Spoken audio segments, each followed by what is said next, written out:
मान जेको थिए थो त भई 2017 में आदमशुमारी थी आहे।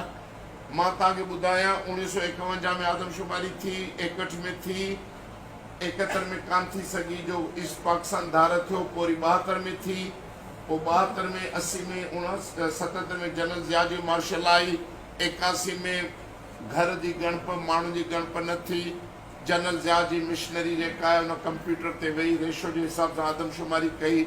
91 जी आदमशुमारी कई वई जेका मुतनाज़ा थी, नतीजा क़बूल न थिया। 98 जी आदमशुमारी थी जेका मुतनाज़ा रही। पोइ 2017 में आदमशुमारी कयूं जेका हाणे सिंध हुकूमत चए थी त इहा मुतनाज़ा आहे। त हाणे 2006 सालनि में कहिड़ो को अला माफ़ी जेका कुदरती वबा आई आहे, मुल्क नॉर्मल हालतुनि में आहे।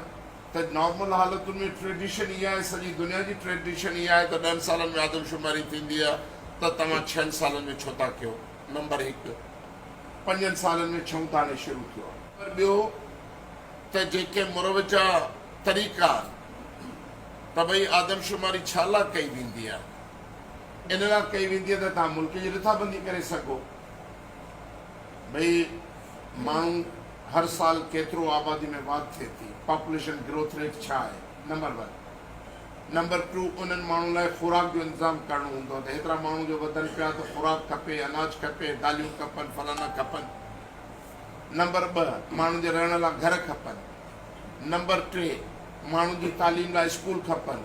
नंबर 4, माण्हुनि जे बीमार माण्हुनि जे इलाज लाइ अस्पतालूं खपनि। अमान क़ाइमु करण लाइ थाणा खपनि। ऐं उनखां पोइ रोड रस्ता जेको बि सोशल इंफ्रास्ट्रक्चर थींदो आहे उहो तव्हांखे इंतज़ाम करणो हूंदो आहे। इन लाइ आदमशुमारी थींदी आहे। आदमशुमारी इन लाइ न थींदी आहे त कंहिं क़ौम खे घटि ॾेखारिणो आहे, कंहिं कम्यूनिटी खे वधीक ॾेखारिणो आहे। इन तरीक़े सां मुल्क जी लूट मार ऐं लूट खसूं जो माले गनीमत सम्झी ऐं तव्हां क़ौमुनि जा तारीख़ी सक़ाफ़ती ऐं मालियाती वसीला कब्ज़े कयो।